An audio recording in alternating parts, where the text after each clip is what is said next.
চলে এসেছি চান্দু চ্যাম্পিয়নের রিভিউ নিয়ে। এক কথায় বলতে গেলে এই মুভিটাকে আমি টিউবলাইট আর বজরঙ্গি ভাইজানের মাঝখানে রাখবো। এই মুভিটাতে বজরঙ্গি ভাইজানের সব ফ্লেভার আছে। তারপর এই গল্পে কিছু হিট অ্যান্ড মিস থেকে যায়। মুরলীকান্ত পেটকারের লাইফের ওপর ভিত্তি করে এই মুভি বানানো হয়েছে, যে কিনা অলিম্পিকে প্রথম গোল্ড নিয়ে এসেছিল ইন্ডিয়ার জন্য এবং ওয়ার্ল্ড রেকর্ডও বানিয়েছিল।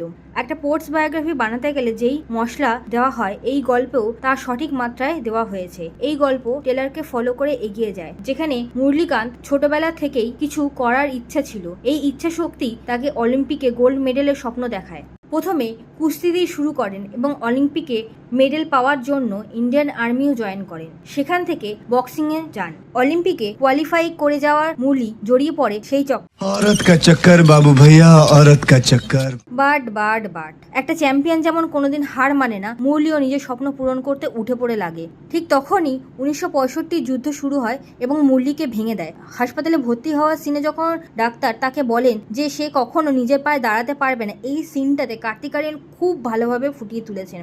ডাক্তারের কথা শুনে মুরলি বলেন, मैं স্পোর্টসম্যান আদমি হুঁ স্যার, मैं ऐसे जी के क्या करूँगा। কার্তিক আরিয়ান তার অ্যাক্টিং স্কিল এখানে খুব ভালোভাবে দেখিয়েছেন। প্রতিটা ইমোশনকে তিনি খুব সুন্দরভাবে স্ক্রিনে ফুটিয়ে তুলেছেন। এমনকি এত বড় ট্র্যাজেডিতেও তার ফ্যামিলি তার পাশে ছিল না, কিন্তু তা সত্ত্বেও তিনি লড়াই ছাড়েননি। তিনি কিভাবে লড়াই চালিয়েছেন তা জানতে গেলে ফিল্মটা তো দেখতেই হবে।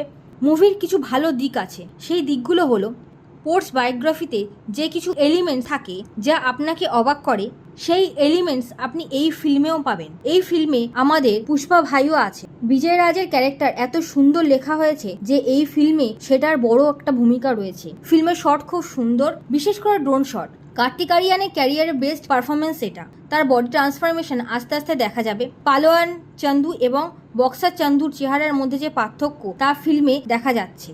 মুরলীকান্ত যখন হাসপাতালে ভর্তি থাকবে, সিনটা কার্তিক আরিয়ান খুব সুন্দরভাবে ফুটিয়ে তুলেছেন। বিজয় রাজ, যশপাল শর্মা, রাজপাল যাদব খুব ভালো সাপোর্ট দিয়েছেন তাকে, কিন্তু এর মধ্যে আমার কিছু জিনিস মিসিং লেগেছে। একটু স্লো স্টোরি পিক আপ করেছে। ব্যাক টু ব্যাক সং আপনাকে একটু সরিয়ে দেবে মূল গল্প থেকে। যশপাল শর্মাকে আরও ভালোভাবে ব্যবহার করা যেত। ফিল্মটা দেখতে যেতেই পারেন থিয়েটারে। কবির খান যে গল্পটাকে তুলেছেন, কার্তিক আরিয়ান তার পরিশ্রম ও অভিনয় দক্ষতার মাধ্যমে স্ক্রিনে খুব সুন্দরভাবে ফুটিয়ে তুলেছেন। কে কে এই ফিল্মটা দেখেছো, কেমন লেগেছে তা কমেন্ট বক্সে জানাতে কিন্তু ভুলো না। এই ভিডিওটা ভালো লাগলে লাইক করে যেও। এইরকম আরও ভিডিও পেতে আমার চ্যানেলকে সাবস্ক্রাইব করতে কিন্তু ভুলো না। Thank you for the watching. Till then tata, see you in the next video.